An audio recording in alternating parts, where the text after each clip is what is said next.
Assalamualaikum warahmatullahi wabarakatuh. Bismillahirrahmanirrahim. Innal hamdalillah nahmaduhu wa nasta'inuhu wa nastaghfiruh wa na'udzu billahi min shururi anfusina wa min sayyiati a'malina. Man yahdihillahu fala mudilla lahu wa man yudlil fala hadiya lahu. Ashhadu an la ilaha illallah wahdahu la syarika lahu وأشهد أن محمدا عبده ورسوله فإن أصدق الحديث كتاب الله وخير الهدي هدي محمد صلى الله عليه وسلم بعد أعوذ بالله من الشيطان الرجيم شهر رمضان الذي أنزل فيه القرآن هدى للناس وبينات من الهدى والفرقان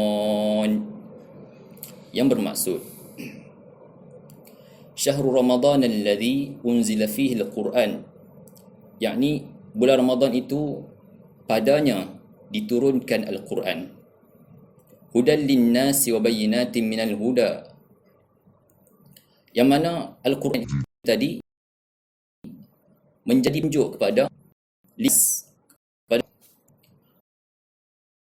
wa bayyinatin minal huda wal furqan, dan menjadi satu penerangan, keterangan kepada manusia, dan wal furqan, yang menjadi pembeza antara hak dan juga yang batil, antara yang benar dan juga yang salah.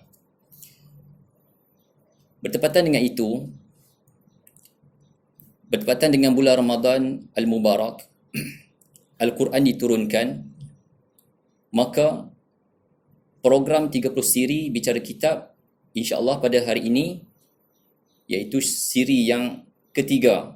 Siri yang ketiga menampilkan salah seorang ikon yang saya kira tidak asing lagi di negeri Pulau Mutiara ini, iaitu Al-Fadil Al-Ustaz Ustaz Ahmad bin Haji Hashim, yang merupakan Ketua Pusat Pengajian Tahfiz Al-Quranul Karim Kitab Pulau Pinang.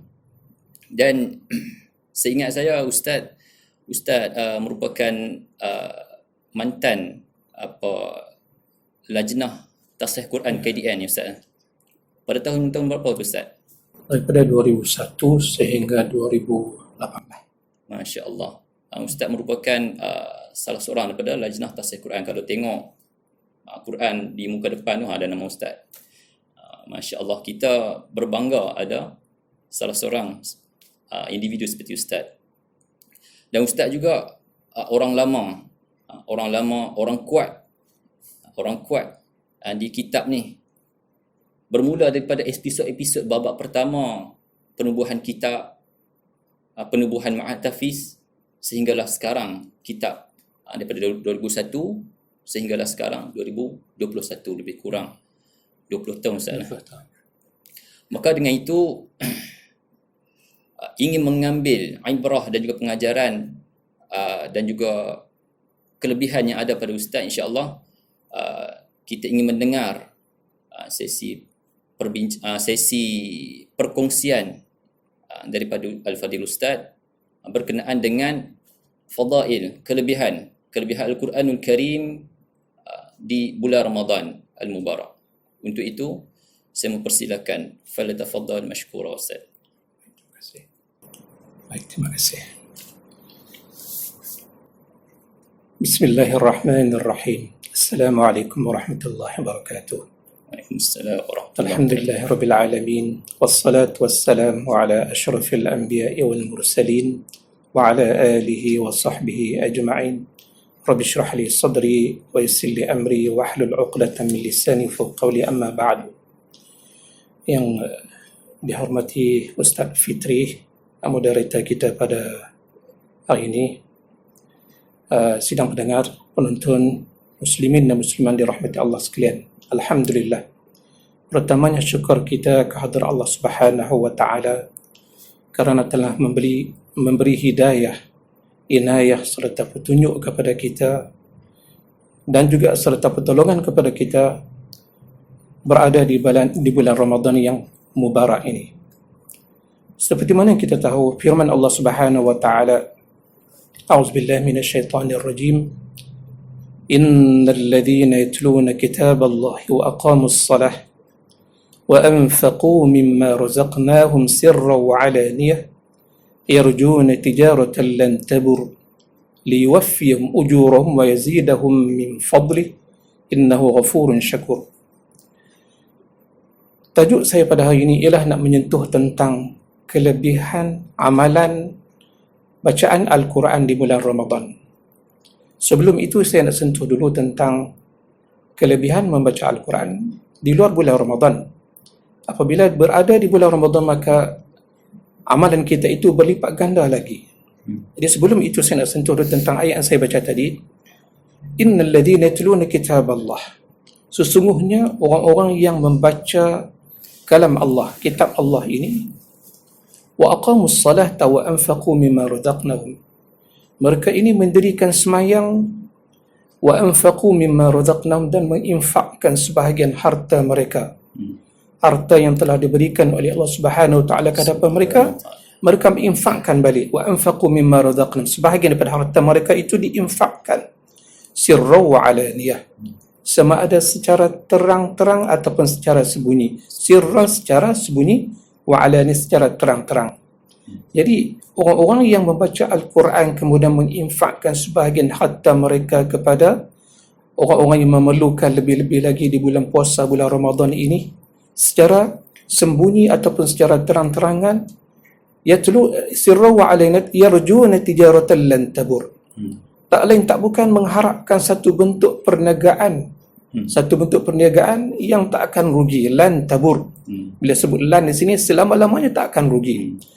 Bagi orang yang susah untuk nak sedekah ini, dia rasa rugi walaupun dia kurang RM1.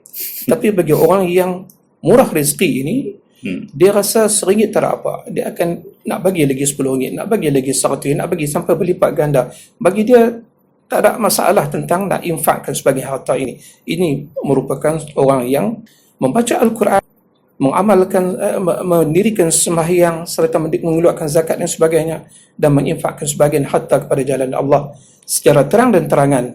Mereka ini merupakan orang-orang yang dipuji oleh Allah Subhanahu wa taala. Baik. Berbalik kepada kelebihan membaca Al-Quran. Kelebihan membaca Al-Quran di bulan Ramadan ini. Ada beberapa perkara ataupun perkara-perkara yang diusulkan oleh Nabi kita sallallahu alaihi wasallam.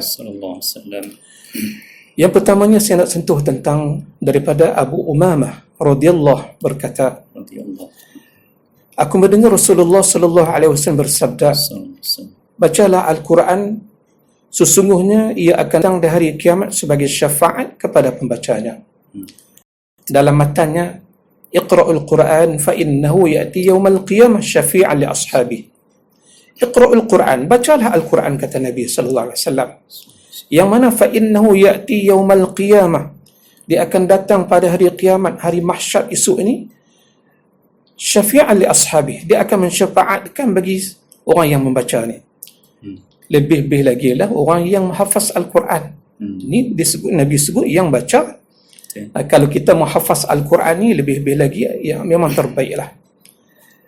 Yang kedua, daripada Nawas bin Sam'an radhiyallahu anhu telah berkata, aku mendengar Rasulullah sallallahu alaihi wasallam bersabda, di hari akhirat kelak akan didatangkan Al-Quran, dan orang yang dan mengamalkan isi kandungannya didahului dengan surah Al-Baqarah dan surah Ali Imran, yang mana kedua-dua surah ini menghujah, mempertahankan orang yang membaca dan mengamalkannya. Ini baru surah Baqarah dan Ali Imran. Lebih-lebih lagi dia mengamalkan dan menghafaz atau membaca 30 juzuk Al-Quran. Masya Allah, tabarakallah. Ya, itu kelebihan-kelebihan. Yang ketiga, daripada Utsman bin Affan radhiyallahu anhu telah berkata, Rasulullah sallallahu alaihi wasallam bersabda, sebaik manusia di antara kamu orang yang mempelajari Al-Quran. dan mengajarkannya kepada orang lain. Matan hadis dia khairukum man ta'allama al-Quran wa 'allamah. Khairukum maksudnya di sini sebaik-baik kamu, sebaik-baik orang Islam, sebaik-baik orang mukmin, man ta'allama al-Quran, yang belajar Al-Quran, wa 'allamahu, dan menyampaikan kepada masyarakat, kepada orang yang memerlukan. Nabi kata sebaik-baik kamu. Nabi tak kata sebaik-baik kamu khairukum man ta'allamal hadis, man ta'allamal fiqh dan sebagainya, sebab dalam Al-Quran ni dah sempurna, semua ilmu ada dalam Al-Quran ini. Tu Nabi kata khairukum man ta'allamal Quran wa 'allamah, menyampaikan kepada orang lain.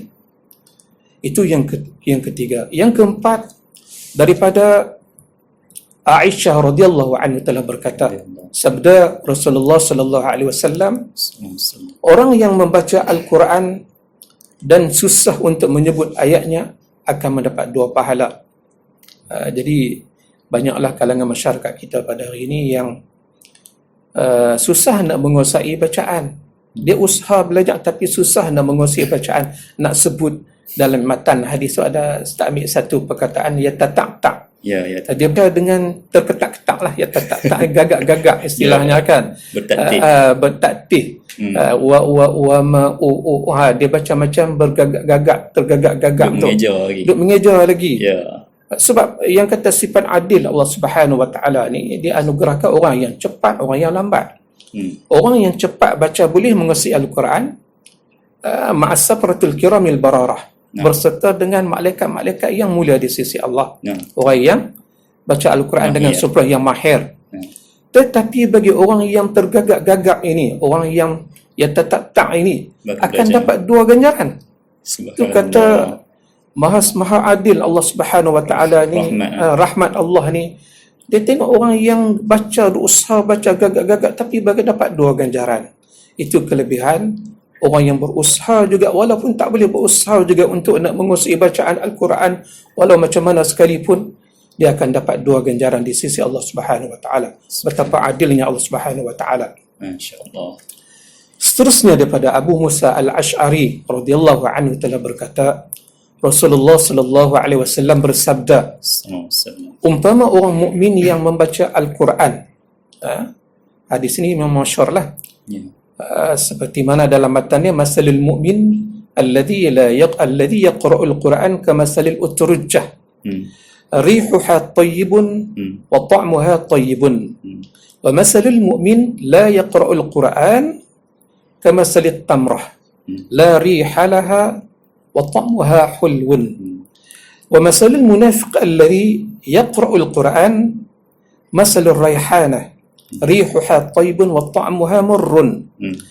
Kategori yang keempat, wa masalul munafiq alladhi la yaqra'ul Quran kamasalil hanzalah laysa laha rihun wa ta'muha murrun. Dalam hadis ini ada 4 kategori yang telah disabdakan oleh Nabi kita Muhammad sallallahu alaihi wasallam. Yang pertama, orang mukmin yang baca Al-Quran. Orang mukmin yang baca Al-Quran seperti utrujjah. Apa maksud utrujjah di sini? Utrujjah ini satu bentuk buah-buahan ataupun buah limau yang begitu lazat sekali, yang manis rasanya, yang sedap.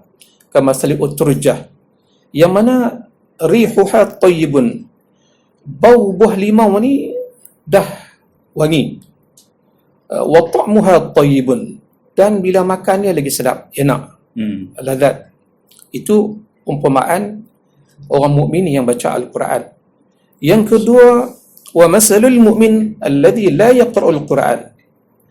Kategori yang kedua, orang mukmin yang tak baca Al-Quran, kamasalit tamrah, seperti buah tamar. Buah tamar ni buah kurma lah. Tak kira lah kurma kering kah, kurma yang basah kah. Yang mana kurma ini dia tak ada bau, tapi bila makan sedap, manis, lazit. Kecuali pakar-pakar dia saja dia boleh menghidu bau dia. Tapi bagi kita orang awam ni, kita tak tahu bau dia. Kita tahu, kita nampak sama saja kurma ni, tapi bila makan kita rasa sedap, lazat. Lebih-lebih lagi kurma ajwa yang telah diviralkan, memang masyarakat sekarang ni, kurma ajwa, kurma Nabi.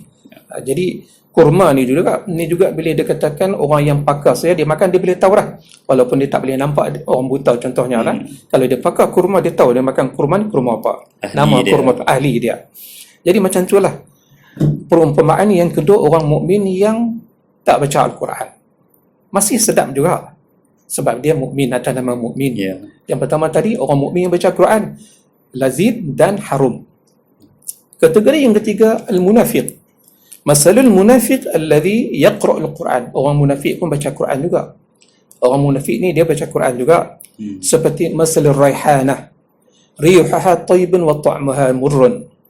Orang munafik yang baca Al-Quran ni seperti perumpamaan raihanah ni satu bentuk minyak wangi, bunga ataupun pokok wangian, yang mana kita nak makan dia pun pahit, nak rasa dia pun pahit. Riuhaha tayyibun, wangi dia wangi, tetapi kita nak makan dia pahit. Contohnya macam minyak wangi yang sekarang ni lah, atar lah. Kita bau tu wangi, macam-macam wangian tu ada, tapi bila kita buah atas lidah kita tu pahit langsung, tak boleh. Itu kategori yang ketiga yang telah diterjemahkan dalam hadis ini, orang munafik yang baca Al-Quran. Yang keempat, masalah munafik alladhi la yaqra' Al-Quran. Orang munafik yang tak baca Al-Quran. Kamasalil hanzalah, laysa laha rihun wa ta'muha murrun. Seperti hanzalah ni ditafsirkan banyaklah qaul yang ditaklifkan. Ada mengatakan buah labu, ada mengatakan macam-macam lah. Tetapi maksudnya bau dia pun tak sedap.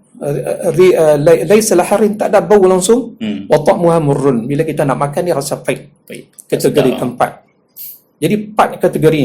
Yang pertama kategori orang mukmin yang baca Quran. Yang kedua kategori mukmin yang tak mau baca Al-Quran. Kategori yang ketiga orang munafik yang baca Al-Quran. Kategori yang keempat orang munafik yang tak baca Al-Quran. Jadi untuk sidang pendengar penonton sekalian lah, tepuk dada tanya selera, kita duduk dalam kategori mana? Satu ke, dua ke, tiga ke, empat ke? Kalau kita duduk kategori yang pertama, Alhamdulillah, terbaik lebih lagi di bulan Ramadan ini. Kalau duduk kategori yang kedua, Alhamdulillah juga sebab kita masih mukmin lagi. Kalau duduk kategori yang ketiga dan yang keempat tu, na'udzubillah min zalik. Na'udzubillah, kita minta lindung kepada Allah Subhanahu Wa Ta'ala. Sebab kita tak boleh kenal orang munafik ni. Hidup dia semacam kita juga. Kadang-kadang dia yang kata munafik ni, dia baca Al-Quran juga, dia berpura. Tetapi dalam masa yang sama dia memburuk-burukkan ayat-ayat Al-Quran ini. Dia mentafsirkan Al-Quran ni kepada ayat-ayat maksud-maksud yang lain. Itu masalah munafik ni. Okay. Seterusnya, yang ke-7. Yang ke-7 daripada Umar bin Khattab radhiyallahu anhu, bahawa Nabi sallallahu alaihi wasallam bersabda, sesungguhnya Allah mengangkat martabat beberapa golongan dan merendahkan martabat yang lain dengan sebab Al-Quran. Betapa mulianya orang Al-Quran, orang yang hamil Al-Quran, orang yang mengabdikan diri kepada Al-Quran. Seterusnya daripada Ibnu Umar radhiyallahu anhu, daripada Nabi sallallahu alaihi wasallam bersabda, tidak boleh hasad dengki kecuali dalam 2 perkara. Lelaki yang dianugerahkan kefahaman yang sahih tentang Al-Quran. Yang kedua, yang mana dia diberikan kefahaman tentang Al-Quran dan dia menunaikan ibadat siang dan malam. Yang pertama. Yang kedua, lelaki yang dianugerahkan kemewahan harta lalu dinafkahkan siang dan malam. Sebagaimana yang kita tahu dalam Islam ni, tak boleh hasad dengki. Tak boleh hasad dengki. Tetapi dalam bentuk 2 perkara yang saya sebutkan tadi ni, dibolehkan hasad dengki. Sebab apa? Hasad dengki untuk nak lawan, nak challenge dia. Kebaikan yang dia buat tu boleh dalam Islam. Kita tengok dia siang malam duk baca Al-Quran, sehari dia boleh baca sampai 5 juzuk, 10 juzuk. Kita hasad dekat, kita geram dengan dia, kita nak challenge dia. Boleh dalam Islam. Boleh dalam Islam. Yang kedua, kita dengki, kita tengok dia duk nafkahkan harta yang dia telah ada pada diri dia tu kepada orang-orang yang susah. Kita nak buat tak boleh. Kita nak macam mana kita nak buat ni, kita nak challenge dia. Kita kelak juga harta kita, nak lawan dia. Dalam Islam boleh hasad dengki macam ni. Dia boleh kan? Maksudnya hasad dengki untuk nak menandingi dia sebab kita nak challenge dia, sebab kita, tapi bukan nak menunjuk kepada orang lah. Kalau menunjuk habis pula. Tak boleh. Takabur pula. Cuma dia dengki, dia hasad tu sebab dia tak boleh nak lawan. Dia nak buat macam mana kawan tu buat. kebaikan yang telah kawan tu buat untuk Allah Subhanahu wa taala dan juga untuk masyarakat, menginfakkan harta kepada orang awam yang memerlukan, lebih-lebih lagi di bulan puasa ini. Okey, seterusnya daripada Barra dan daripada Azib radhiyallahu anhu telah berkata, seorang lelaki membaca surah Al-Kahfi dan di sisinya ada seekor kuda yang diikat dengan 2 tali. Maka awan di langit mula melindunginya dan semakin hampir, dan kudanya mula menjauhinya. Apabila menjelang pagi, beliau pergi berjumpa Nabi sallallahu alaihi wasallam, Nabi Muhammad kita sallallahu alaihi wasallam, dan menceritakan peristiwa tersebut. Maka baginda bersabda, itulah yang dikatakan sakinah, ketenangan yang turun disebabkan baca Al-Quran. Jadi cuba kita bayangkan orang yang berada dalam keadaan jiwa yang tertekan dan sebagainya, bila minta nasihat daripada kita, satu saja nasihat kita katakan dia, berzikir banyak.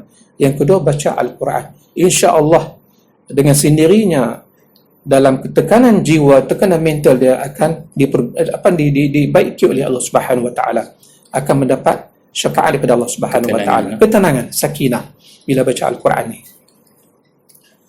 Yang seterusnya daripada Ibnu Abbas radhiyallahu anhu, dia berkata Rasulullah sallallahu alaihi wasallam bersabda, sesungguhnya orang yang tak ada di dalamnya ingatan sesuatu pun Al-Quran, ayat Al-Quran, seperti rumah yang roboh. Seperti mana dalam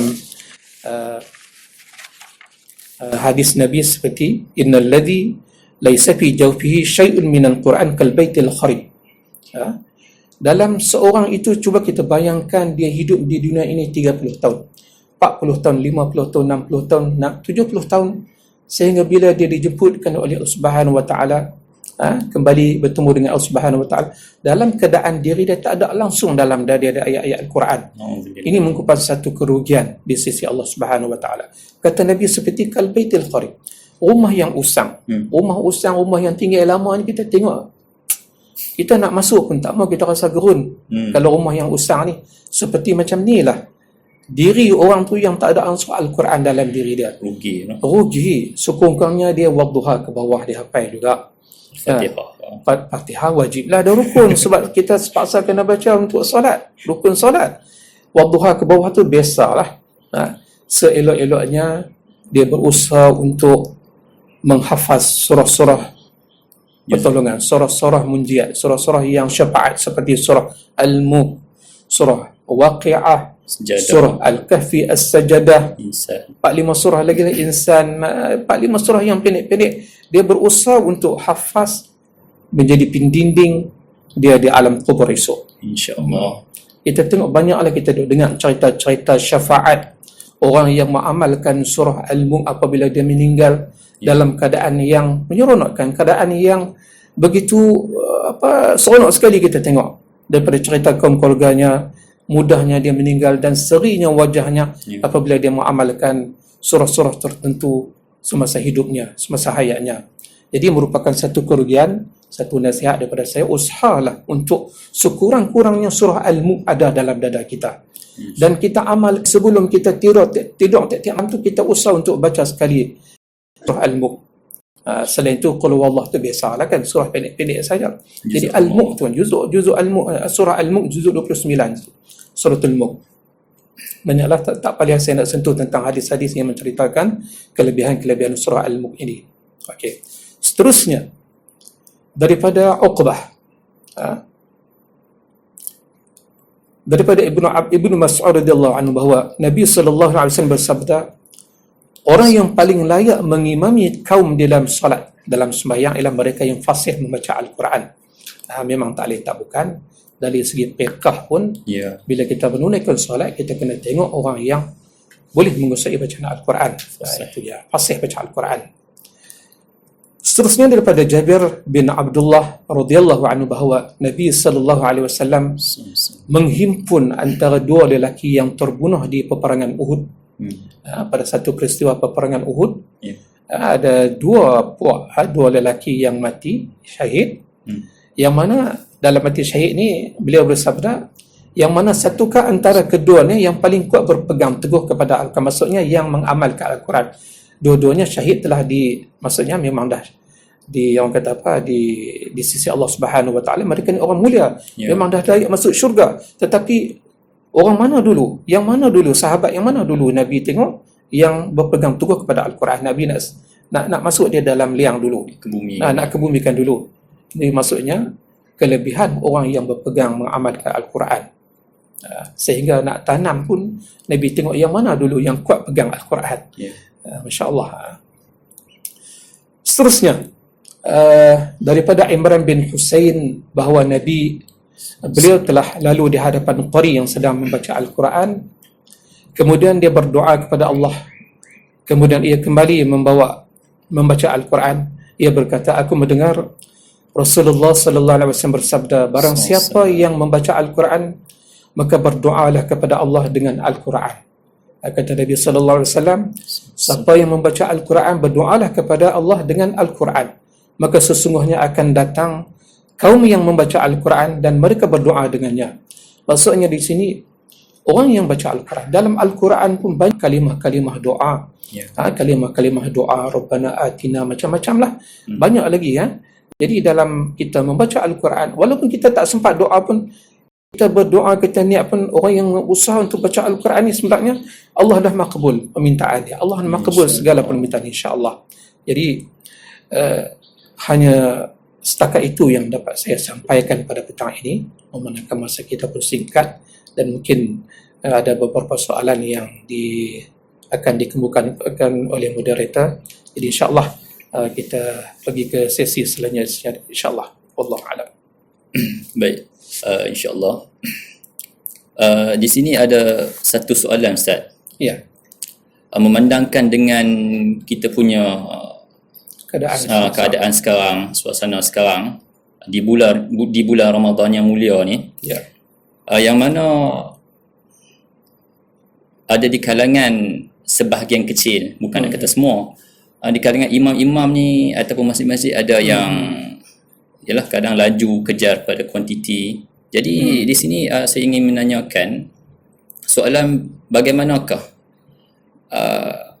parameter bacaan yang diterima oleh Allah Azza wa Jal di dalam solat mahupun di luar solat, Ustaz? Ya. Okey, silakan Ustaz. Okey, terima kasih. Sebagaimana yang kita tahu, kaedah baca Al-Quran ini seperti mana dalam firman Allah Subhanahu wa taala, warattilil Qur'ana tartila. Kalimah warattil ni fi'alul amri, menyuruh kita membaca Al-Quran dengan tartil. Maksud tartil ini sama ada di dalam solat ataupun di luar solat. Ya, umum. Umum maksudnya. Jadi lebih-lebih lagi lah kita baca dalam solat. Dalam solat ni kita nak kena jaga rukun solat. Lebih-lebih lagi surah Fatihah merupakan rukun solat kita dalam surah Fatihah. Jadi kalau dia baca dengan tergesa-gesa, baca dengan cepat, sebagaimana yang kita tahu dari segi ilmu tajwidnya, kalau baca dengan cepat, baca dengan keadaan yang menyegerakan, merupakan satu bentuk yang tak elok dari segi hukum tajwid. Ya. Juga tadarus Al-Quran, kita tengok sekarang ni di masjid penuh dengan tadarus Al-Quran. Ya. Ada puak-puak A, B, C dan D berlawan nak bagi khatam cepat. Kalut. Puak A ni dia khatam sebulan sekali biasanya. Puak B ni dia khatam 2 kali. Jadi A ni nak lawan dengan B. B pula nak lawan dengan C, khatam 3 kali. Jadi dalam keadaan macam tu dia boleh baca banyak, 3 kali khatam sebulan Ramadan. Tetapi kualitinya mungkin di sisi Allah Subhanahu Wa Taala, wallahu a'lam lah. Begitu juga solat. Sekarang ni kerajaan dah keluarkan SOP untuk kita solat dalam 45 minit. Ya, lebih kurang 40 minit lah ataupun 50 minit. Jadi setengah masjid ni yang solat dengan 20 rakaat, 23 rakaat. Tetap dengan tu kan. Ya. Tak ada masalah. Tetapi setengah imam tu dia nak cepatkan sangat. Kalau dia baca secara sederhana, boleh cukup 45 minit tu dengan waktu yang diberikan 40 minit dengan 20 rakaat tu ketika boleh cukup insya-Allah. Tapi setengah tu dia nak cepat lagi. Dia nak impress sikit, mungkin dia pakai kuasa turbo ke, wallahu alam lah. Dengan cepat lagi dia boleh ada yang setengah jam pada. Dalam 23 minit, setengah jam dia boleh khatam 23 rakaat. Depa kata tu bacaan hadar, Ustaz. Bacaan hadar, tetapi hadar ni dia kena tengok juga keadaan dia. Ada dengung tak dengung kan. Lepas itu dari segi takbir intiqal dan sebagainya Ya, itu kan tamakninah, adakah tamakninah, Ya. ini di sisi fiqh salah pula kan. Ya. Dari segi bacaan memang dah jatuh dah. Ya. Dari segi pergerakan dalam solat, wallahu alam lah, Wallahu dia boleh nilai sendirilah. Tapi nak hurainya di sini khulasahnya, sama ada dalam solat ataupun di luar solat, bacaan Al-Quran kita berpandukan kepada kualiti, Ya. bukan kuantiti. Tertil Ustaz. Tertil, baca dengan sempurna, wallahu alam. Baik, terima kasih. Jazakallahu khairan. Diucapkan kepada Al-Fadhil Ustaz Ahmad bin Haji Hashim selaku Ketua Pusat Pengajian Tahfiz Al-Quran Kitab, yang mana telah menghuraikan sedikit sebanyak berkaitan dengan fadilat kelebihan Al-Quran di bulan Ramadan Al-Karim. Dan untuk itu saya rasa tak ada apa lagi dah. Kita tutup majlis kita dengan tasbih kafarah. Assalamualaikum warahmatullahi wabarakatuh.